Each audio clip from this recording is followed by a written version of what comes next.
నామములో మీకు అందరికీ వందనాలు తెలియజేస్తున్నానండి. ఈ పునరుద్ధరణ కూడి వచ్చిన మీకు అందరికీ వందనాలు తెలియజేస్తున్నానండి. ద్వితీయోపదేశకాండము 25వ అధ్యాయము మొదటి వచనం మనం చదువుకుందాం. ద్వితీయోపదేశకాండం అండి 25వ అధ్యాయము మొదటి వచనం మనం చదువుకుందాం.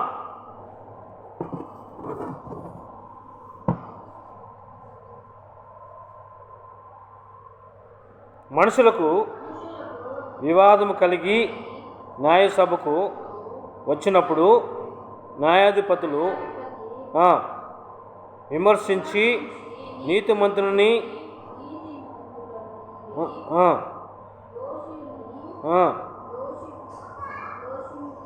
దోషి అనియు తీర్చవలను.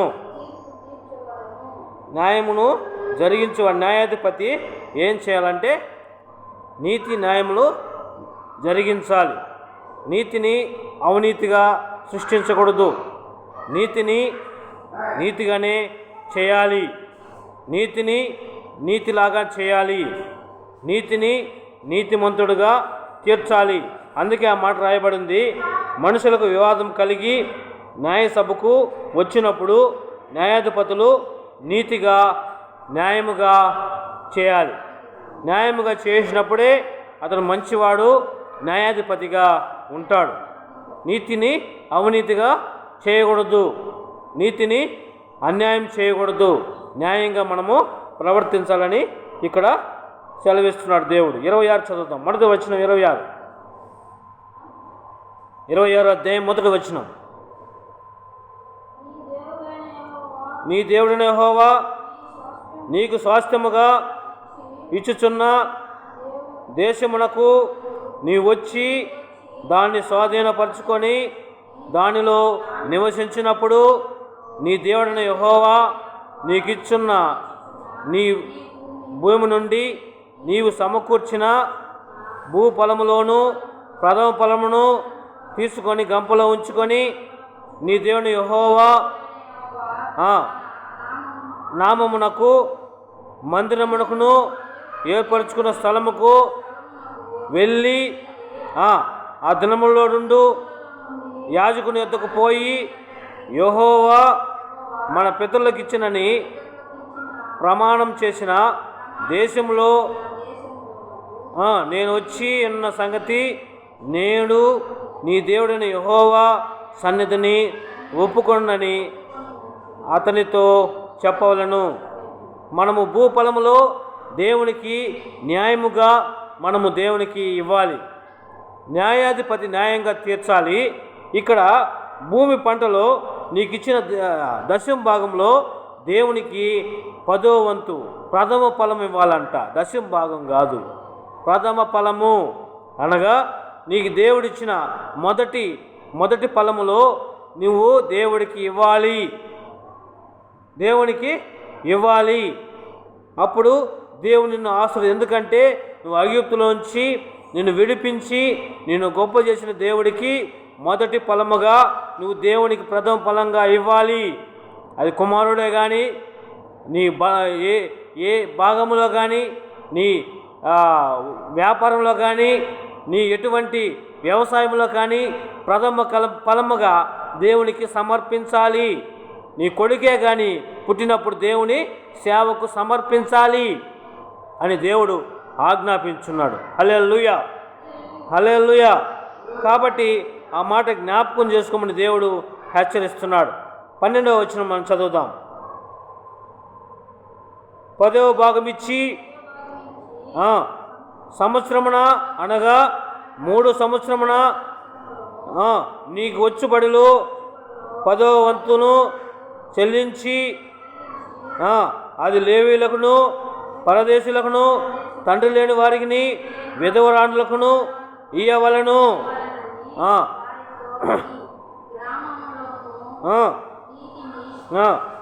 తిని తృప్తి పొందిన తర్వాత నీ దేవుడిని యెహోవా సన్నిధిని నీవు నాకు ఆజ్ఞాపించిన నీ ఆజ్ఞానిటి చొప్పున నా ఇంట నుండి ప్రతిష్టమైన దాన్ని తీసుకొని లేవీయులకును పరదేశులకును తండ్రి లేని వారికి విధవరాండ్లకుని నేను ఇచ్చి ఉన్నాను. నీ ఆజ్ఞలో నేనేమియో మీరలేదు, నేను మర్చిపోలేదు. కాబట్టి మనము న్యాయముగా ధర్మముగా మనం ఏం చేయాలా? 10వ వంతు తీయాలి. 10వ వంతు తీసి మనం ఏం చేయాలా? యాజకులకి సమర్పించాలి. ఆ యాజకుడు ఏం చేయాలంట? తినేయకూడదు. యాజకుడు ఏం చేయాలా? పాస్టర్ ఏం చేయాలండి? తినేయకూడదు. ఏం చేయాలా? తల్లిదండ్రులు లేని వాళ్ళకి, విధవరాండులకి, వాళ్ళు పరదేశులని భోజనాలు పెట్టాలా. సంఘములో భోజనాలు పెట్టాలా. న్యాయంగా మనము ఉండాలి.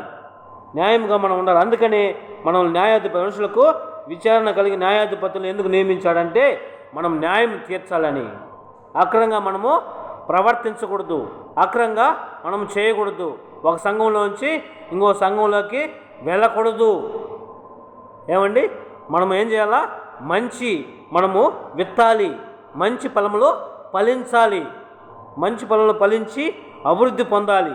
కాబట్టి దేవుడు ఏం చేయాలి? ప్రథమ ఫలము మొదటిగా మనం ఏం చేయాలా? ప్రథమ ఫలము దేవునికి సమర్పించాలి. రెండేదిగా మనమే దశమ భాగంలో తీసి మీరు ఏం చేయాలంట? 3వ వంతున మీరు సంవత్సరానికి వచ్చే రాబడిలో 10వ వంతు చెల్లించాలి. ఏం చేయాలా? 3వ సంవత్సరమున అంటాడు. మొదటి సంవత్సరము ప్రథమ ఫలము దేవుడికి ఇవ్వాలి, 2వ సంవత్సరం మీరు తినాలి, 3వ సంవత్సరము 10వ వంతు తీయాలి అంటాడు. ఇలాగ చేసి దేవునికి సమర్పించాలి. ఆ 10వ వంతు ఏం చేయాలా? యాజకుడు ఏం చేస్తాడు? అది పరదేశులకును యాత్రికులని వాళ్ళకి భోజనాలు పెడతాడు. ఆ సంఘంలో తీసుకొని వచ్చి సంఘంలో భోజనాలు పెట్టాలి. తర్వాత మూడవ నెల సంవత్సరమున ఈ రాబడిలో 10వ వంతు చెల్లించి అది లేవీయులకును పరదేశులను తల్లిదండ్రులు లేని వాళ్ళకి విధవరాలకి అర్పించాలా. కానీ చర్చిలో ఉండే పాస్టర్ కాదు ఆ డబ్బులు. చర్చిలో పాస్టర్ తినేదానికి అర్హత లేదు. అది సంఘంలో ఉండే వాళ్ళకి విధవరాళ్ళకి వాళ్ళకి ఇవ్వాలి. విధవరాళ్ళకి దాన్ని 10వ వంతు ఇవ్వాలని దేవుడు కట్టడా. కాబట్టి మనము తల్లిదండ్రులు లేని వాళ్ళకి విధవరాండులకి వాళ్ళు తిని తృప్తి పొందాలంట. వారు నీ గ్రామంలో తిని తృప్తి పొందిన తర్వాత నీ దేవుడిని యెహోవా సన్నిధి నీవు నాకు ఆజ్ఞాపించిన ఆజ్ఞ అన్నింటి చొప్పున నా ఇంట నుండి ప్రతిష్ఠించిన దాన్ని తీసి లేవీయులకును పరదేశులకును తల్లిదండ్రులు లేని వాళ్ళకి విధవరాండులకును నేను ఇచ్చి ఉన్నాను అని దేవుడే సెలవిస్తున్నాడు. కాబట్టి మనము 3వ సంవత్సరంలో ఏం చేయాలి? మనము 10వ వంతు తీయాలి. మొదటి సంవత్సరం ఏం చేయాలా? ఒక భాగము దేవుని భాగము ప్రథమ ఫలము దేవుడికి ఇవ్వాలి అంట. 2వ సంవత్సరము దేవునికి ఇవ్వాల్సిన అవసరం లేదు. 3వ సంవత్సరము 10వ భాగము దేవునికి సమర్పించాలి. కాబట్టి అది లేవీయులు తింటారు. లేవీయులు తల్లిదండ్రులు లేని వారు విధవరాండ్లు భోంచేయాలి.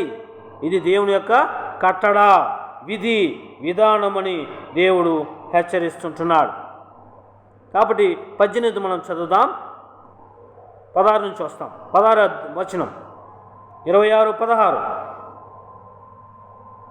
నీ కట్టడాలను విధులను గైకొనమని నీ దేవుని యెహోవా నీకు ఆజ్ఞాపించున్నాడు కనుక నీవు నీ పూర్ణ హృదయముతో నీ పూర్ణ ఆత్మతోనూ వాటిని అనుసరించి నడుచుకొనవలెను. నీకు దేవుడై ఉన్నాడనియో నీవు ఆయన మార్గములన్నిటిలో నడిచి ఆయన కట్టడాలను ఆయన ఆజ్ఞలను ఆయన విధులను అనుసరించి ఆయన మాట వినవలననియు నేడు ఆయనతో మాట ఇచ్చి తిని. హల్లెలూయా. కాబట్టి ఈ కట్టడాలను విధులను నేర్చుకోవాలి. ఈ కట్టడాలని విధులని నేర్చుకోవాలి. ఆయన ఏమా కట్టడ అంటే నీ పూర్ణ హృదయముతో నీ పూర్ణ వివేకముతో నీ పూర్ణ శక్తితో నీ దేవుడిని యెహోవాని ఏం చేయాలా? ఆరాధించాలి. మనము దేవుణ్ణి ఆరాధించాలి, దేవునితో మాట్లాడాలి. దేవునితో నీ పూర్ణ హృదయంతో పూర్ణ శక్తితో పూర్ణ బలముతో నీ దేవుని యెహోవాని ఆరాధించాలి. అది ఆయన కట్టడ, ఆయన విధులు ఇది. కాబట్టి యెహోవాయే నీకు దేవుడే ఉండాలి. డబ్బు కాదు, అధికారం కాదు, గర్వం కాదు, నాకు అవి ఉన్నాయి ఇవి ఉన్నాయని గొప్పలు చెప్పుకోవడం కాదు. యెహోవాయే దేవుడై ఉండాలి. యెహోవాయే దేవుడై ఉండాలి. వేరే దేవుడు నీకు ఉండకూడదు. కొంతమందికి డబ్బే దేవుడుగా ఉంటాడు, కొంతమందికి బంధువులే దేవుడుగా ఉంటాడు, కొంతమందికి ఆస్తులు దేవుడుగా ఉంటారు, కొంతమందికి అధికారం దేవుడుగా ఉంటారు. కాదు కానీ మనకు దేవుడు ఎవరు? యెహోవాయే దేవుడై ఉండాలి. యెహోవాయే నీకు దేవుడై ఉన్నాడనియు నీవు ఆయన మార్గములందు నడుచుకొని ఆయన కట్టడాలను, ఆయన ఆజ్ఞలను, ఆయన విధులను అనుసరించి ఆయన మాట వినవలను. ఆయన మాట ఏం చేయాలా? వినాలి. కొంతమంది ఆయనకు సలహాలు ఇస్తూ ఉంటారు. ఏం చేస్తారో ఆయనకు సలహాలు ఇస్తూ ఉంటారు. ఏమా సలహా అంటే ఆయన ఏం సలహా ఇస్తారంటే, ప్రభువా నాకు అది చేయండి ప్రభా, నాకు ఇది చేయండి ప్రభా అని చెప్పి సలహాలు ఆయన్ని అడుగుతూ ఉంటారు. ఆయనకే సలహా చెప్తూ ఉంటారు. నాకు అది చెయ్యి, మా విశ్వాసకి అది చెయ్యి అని చెప్తూ ఉంటారు. ఆయనకి సలహాలు ఇస్తారు. దేవుడు చేయాల్సింది చేస్తాడు. దేవుడు చేయాల్సింది చేస్తాడు కనుక దేవుని ఆజ్ఞలు మనము గైకొనాలి, ఆయన మాటలు వినాలి. ఆయనకి ఇవ్వాల్సింది ప్రథమ ఫలం ఆయనకో ఇవ్వాలి, దశమ భాగం ఆయనకో ఇవ్వాలి. ఆయన ఆజ్ఞలను పాటించాలి. నీ పూర్ణ హృదయంతో ఆయన ఆరాధించాలి. మనసు ఎక్కడుంటుంది? ఎక్కడో ఆలోచిస్తూ ఉంటాం. దేవునికి అది ఇష్టం ఉండదు. నీ పూర్ణ హృదయంతో వాటిని అనుసరించి నడుచుకొనవలెను. యెహోవా నీకు దేవుడై ఉండాలి. నీవు ఆయన ఆజ్ఞలను, ఆయన మార్గములను నడిచి ఆయన కట్టడాలను, ఆయన ఆజ్ఞలను, ఆయన విధించిన నియమములను నీవు అనుసరించి ఆయన మాట వినవలెను. ఆయన మాట ఏం చేయాలా? వినాలి. కొంతమంది ఆయన మాట వినరు. ఆయన సొంత మాటలు, కొంతమంది సొంత మాటలు మాట్లాడుతూ ఉంటారు. నాకు ఇది దేవుడు ఇది చెప్పాడని సొంత మాటలు చెప్పుకుంటూ ఉంటారు. దేవుడు ఏం చెప్తున్నాడు? ఆయన మాట వినమంటున్నాడు. నా మాట మీరు శ్రద్ధగా విని ఎడల నేను మిమ్మల్ని గొప్ప చేస్తానంటున్నాడు. హల్లెలూయా, హల్లెలూయా. కాబట్టి మీరు నా మాటలు గైకొని ఎడల మిమ్మల్ని నేనేం చేస్తాను? న్యాయాధిపతులుగా నియమిస్తాను. మిమ్మల్ని గొప్ప జనముగా చేస్తానని దేవుడు హెచ్చరిస్తుంటున్నాడు. కనుక మీరు ఆయన మాట శ్రద్ధగా వినాలంట. 18 చదువుతాం. మరియు ఆయన యెహోవా నీతో చెప్పినట్లు నీవే మాకు తనకు సక్రియ జనమని ఉండి ఆయన ఆజ్ఞ గైకొందవనియు తాను సృజించిన సమస్త జనముల కంటే నీకు కీర్తియు ఘనతయు పేరును కలుగునట్లు నిన్ను హెచ్చునని ఆయన సెలవిచ్చినట్లు నీ దేవుడైన యెహోవా ప్రయస్త జనమైన ఉందువనియు ఆయన యెహోవా నీ దినము ప్రకటించెను. ఏమంట? సక్రియ జనం అంట. ఉత్తుత్తి జనం కాదు. కొంతమంది ఏదో గుడికి వచ్చి ప్రార్థన చేసుకుని వెళ్ళిపోతూ ఉంటారు. సక్రియ జనం అంటే నువ్వు నాకు కుమారుడివి, నేను నీకు తండ్రిని అని దేవుడు చెప్తున్నాడు. నేను నీకు తండ్రిగా. సక్రియ జనం అంటే సొంత జనాలని. దేవుడికి సొంత జనాలుగా ఉంటే న్యాయాధిపతిగా నియమిస్తాడు. సొంత జనాలుగా మనం ఉన్నామా? ఏదో ఆశీర్వాదాలు పొందుకొని వెళ్ళిపోదామని ఉండాలా? సక్రియ జనం అంటే ఆయన సొంత జనాలుగా మనం ఉండాలి. సొంత జనాలుగా ఉండాలంటే మనం ఆయన కట్టడాలని నేర్చుకోవాలి, ఆయన కట్టడాలని అనుసరించాలి, ఆయన ఆజ్ఞల్ని గైకొనాలి. అప్పుడు సక్రియ జనముగా ఉంటాం. సక్రియ జనమై ఉండి ఆయన ఆజ్ఞలన్నిటినీ గైకొనాలి. అప్పుడు నీకు ఘనత ఇస్తాడంట. ఏమిస్తాడో? ఘనత ఇస్తాడంట. సక్రియ జనంగా ఉంటే ఘనత ఇస్తాడు. ఇందాక నేను చెప్పినట్టుగా న్యాయాధిపతిగా ఉంటారు, విమర్శిస్తారు.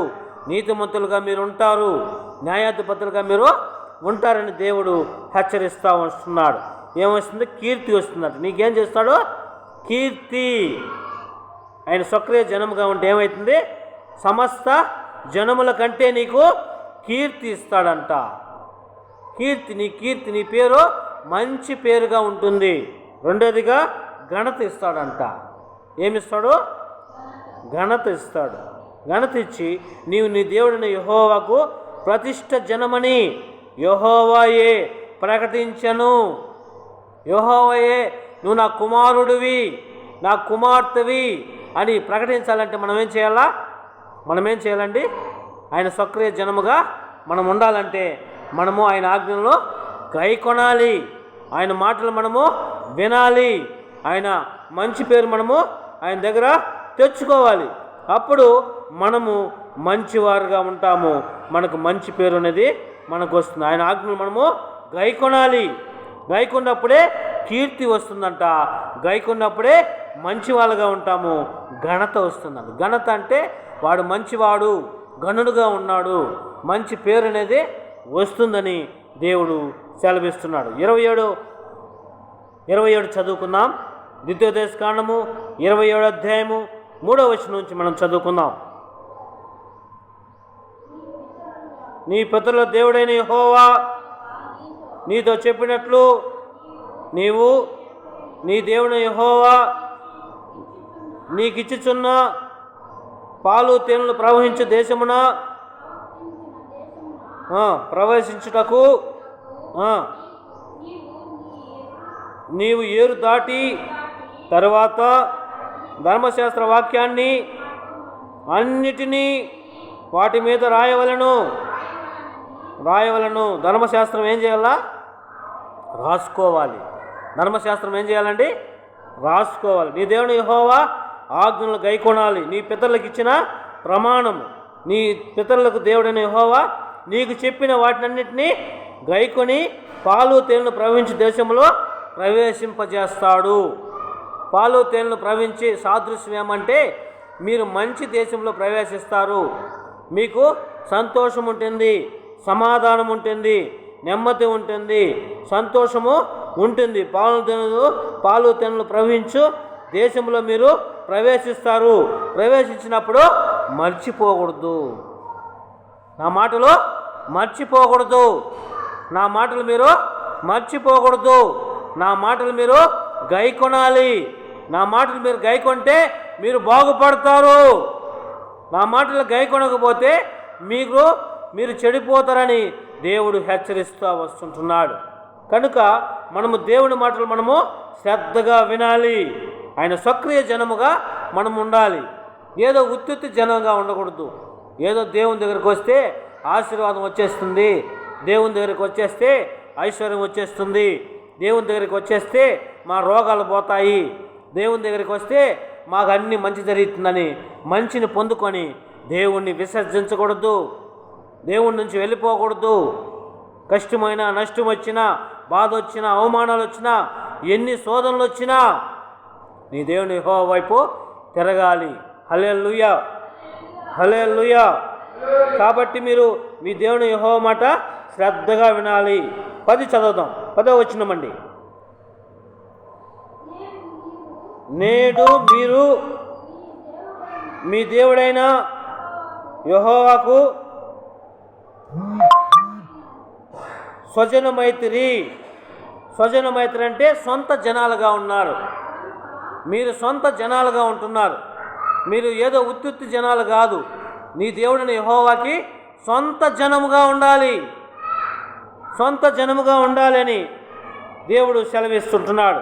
మీ దేవుని యెహోవాకి సక్రియ జనమైత్రి. మీ దేవుని యెహోవా మాట వినాలి. ఏమో చేయాలంట? దేవుని మాట వినాలి. దేవుని మాట వినకపోతే చెడిపోతాం.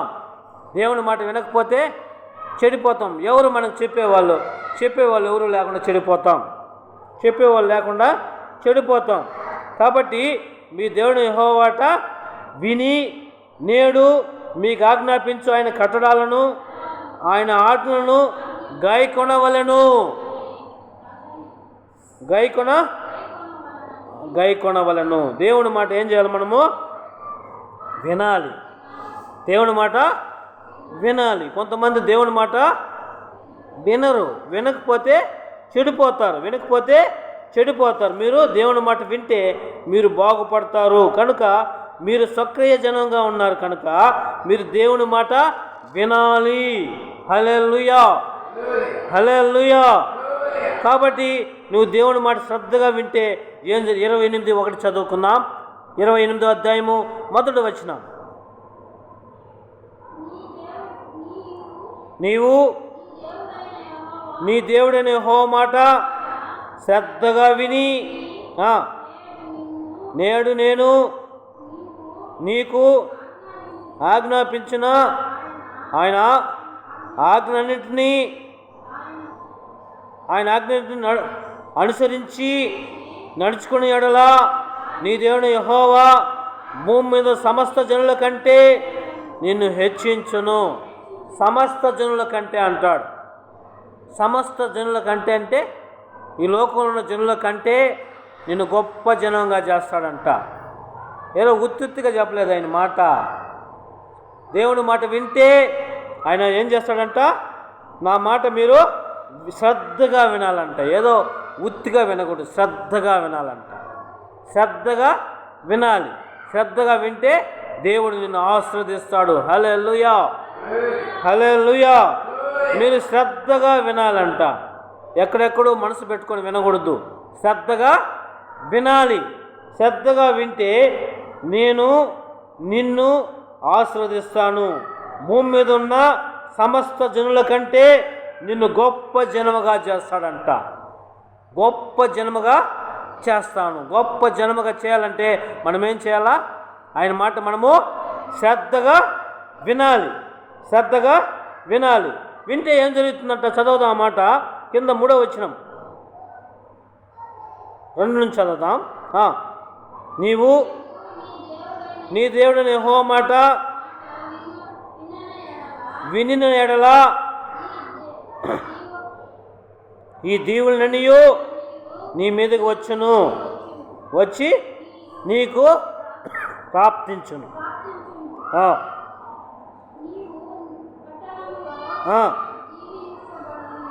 నీవు పట్టణము దీవించబడుతువు, పొలములో దీవించబడుతువు, నీ గర్భఫలము, నీ భూఫలము, నీ పరిశుద్ధ పశువుల మందలు, నీ దుక్కటి ఎద్దులు, నీ గొర్రెలు మేకలు దీవించబడును. ఏమండి, దేవుని మాట శ్రద్ధగా వింటే ఏమవుతుందంట, మీరు దీవించబడతారు. నీ భూఫలము, నీ పట్టణంలో దీవించబడతావు, నీ పొలంలో దీవించబడతావు, నీ గర్భఫలము, నీ భూఫలము, నీ పశువుల మందలు, దుక్కుడెద్దులు, గొర్రెలు మేకలు దీవించబడును. దీవించబడతారు. ఎప్పుడు? యెహోవా మాట మనం శ్రద్ధగా వింటే. యెహోవా మాట శ్రద్ధగా మనం వింటే మనము దీవించబడతాము. వినకపోతే శాపం వచ్చేస్తుంది. వింటే దేవుని యొక్క ఆశీర్వాదం మన మీదగా నిలిచి ఉంటుంది. హల్లెలూయా, హల్లెలూయా. కాబట్టి మనము దీవించబడతాం. 5 చదువుతాం. నీ గంపయు, నీ పిండియు, పిసుకు, నీ తొట్టియు దీవించబడును. నీ లోపలికి వచ్చినప్పుడు దీవించబడతావు, వెలుపలికి వెళ్ళినప్పుడు దీవించబడతావు. నీ మీద పడిన నీ శత్రువులు యెహోవా నీ ఎదురు నుండి హతము చేయును. హతము చేస్తాడంట. శత్రువులు ఏం చేస్తాడో హతము చేస్తాడంట. ఎప్పుడు యెహోవా మాట మనం వింటే మనం దీవించబడతాము. నువ్వు లోపలికి వచ్చినా దీవించబడతావు, బయట వెళ్ళినా దీవించబడతావు, నువ్వు ఎక్కడికి వెళ్ళినా దీవించబడతావు. గొప్ప జన్మగా నిన్ను చేస్తానని దేవుడు చెబుతున్నాడు. ఆయన ఆ మాట ఇస్తే అది నెరవేరుస్తాడు. ఎందుకంటే ఆయన ఆదరణకర్త, సమాధానకర్త, దీర్ఘశాంతం గల దేవుడు, భూమిని ఆకాశాన్ని కలుగజేసిన దేవుడు. ఆయన ఆజ్ఞ ఇస్తే అదంతా నెరవేరుస్తాడు. హల్లెలూయా, హల్లెలూయా. కాబట్టి మీ భూఫలము, నీ గర్భఫలము, నీకు సకల విధమైన ఆశీర్వాదాలు నేను కుమ్మరిస్తాను. నీ తొట్టియు, నీ నూనెయు నేను ఆస్వాదిస్తాను. నీ శత్రువులు నీ ఎదుట ఉండకుండా వెళ్ళగొడతాను. నువ్వు నా మాట వింటే, నీవు నా మాట వింటే నేను నిన్ను ఆశీర్వదిస్తాను. నా మాట వింటే నిన్ను నేను ఆశీర్వదిస్తాను. నా మాట నువ్వేం చేయాలా? శ్రద్ధగా వినాలి. ఏం చేయాలా? శ్రద్ధగా వినాలి. శ్రద్ధగా వింటే నేను నిన్ను ఆశీర్వదిస్తాను. శ్రద్ధగా వింటే నిన్ను నేను ఆశీర్వదిస్తాను. హల్లెలూయా, హల్లెలూయా. 9వ వచనం చదువుదాం. 9. నీ దేవుడిని యెహోవా ఆజ్ఞలను అనుసరించి ఆయన మార్గములో నడుచుకుని ఎడలా యెహోవా నీకు ప్రమాణం చేసినట్లు ఆయన తనకు ప్రతిష్ఠ జనముగా నిన్ను స్థాపించును. ప్రతిష్ఠ జనం అంటే ఇందాక చెప్పాను, స్వక్రియ జనం అంటాడు. స్వక్రియ జనము అని ఒకసారి చెప్తాడు, రెండోది ప్రతిష్ఠ జనము అంటాడు. ప్రతిష్ఠ జనం అంటే నువ్వు నా కుమారుడివి, నా కుమార్తెవి అని అంటాడంట. దేవుడే అంటాడంట అన్నమాట. స్వక్రియ జనము, స్వక్రియ జనం అంటాడు. నువ్వు నాకు దేవుడై ఉంటావని నువ్వు సెలవిస్తున్నావు. మనమంతా ఏమని చెప్పాలా? నువ్వు నాకు దేవుడయ్యా అని చెప్పాలి. ఆయన స్వక్రియ జనం అంటాడు. స్వక్రియ జనం అంటే అమ్మా సొంత జనాలని. మనము దేవునికి సొంత జనాలుగా ఉండాలి. బాడీకి ఉండకూడదు. బాడీకి అంటే ఈరోజు వచ్చి రేపు వెళ్ళిపోకూడదు. స్వక్రియ జనం అంటే మనము దేవుని పిల్లలము, దేవుని పిల్లలము. అప్పుడు దేవుని పిల్లలుగా మనం ఉంటే ఇవన్నీ నీకు వర్తిస్తాయంటే ఏమి? దేవుడు నిన్నేం చేస్తాడో ఆశీర్వదిస్తాడు. నీ భూమి పొలము ఆశీర్వదిస్తాడు. నీ మేకలు ఆశీర్వదించబడతాయి. నీ కుటుంబము ఆశీర్వదించబడుతుంది. నీ కుటుంబంలో ప్రతివారు ఆశీర్వదించబడతారు. నీవు అన్నీ ఆశీర్వదించబడతావు. నీ గంపలో పిండి ఆశీర్వదించబడుతుంది. నీ ఇంటిలో సమృద్ధిగా ఉంటుంది. నీ కుటుంబము ఆశీర్వదించబడుతుంది. నీ పిల్లలు ఆశీర్వదించబడతారు.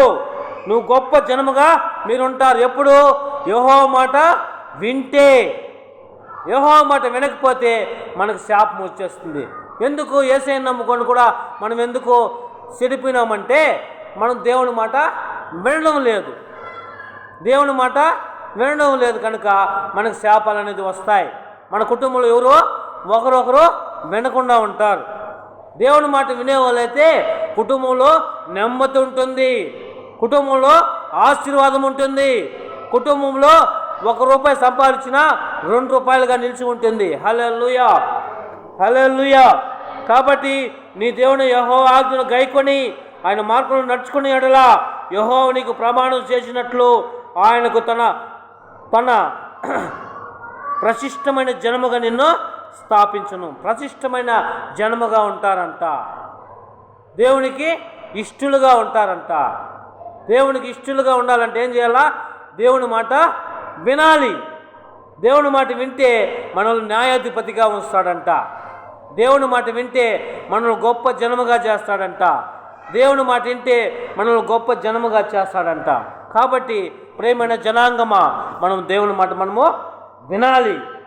వింటే మనల్ని ఆశీర్వదిస్తాడంట దేవుడు. హల్లెలూయా, హల్లెలూయా. 12వ వచనం మనం చదువుదాం. యెహోవా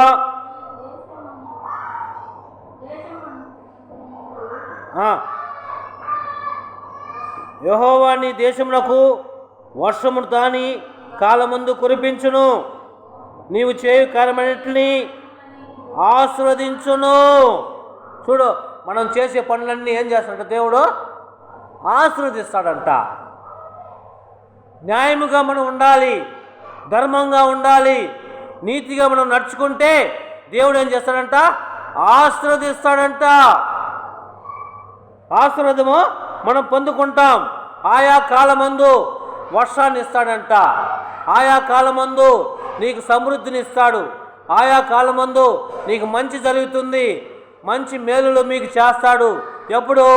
దేవుని మాట శ్రద్ధగా మనము వింటే, ఆయన మాట వింటే, మనము ఆయన మాట గైకొంటే దేవుడు ఏం చేస్తాడంట? మంచిగా మనల్ని ఆశీర్వదిస్తాడంట. హల్లెలూయా, హల్లెలూయా. కాబట్టి మనము దేవుని మాట శ్రద్ధగా మనము వినాలి. తర్వాత నీవు అనేకులకు అప్పిచ్చిదవు కానీ అప్పు తీసుకోలేవు. కొంతమంది యేసయ్యను నమ్ముకున్నలే, అయ్యా పాస్టర్ అయ్యా మాకు అప్పులు ఉన్నాయి అంటూ ఉంటారు. ఏమంటారో అప్పులు ఉన్నాయి మాకు అంటారు, అప్పులు ఉన్నాయి అంటారు. కొంతమంది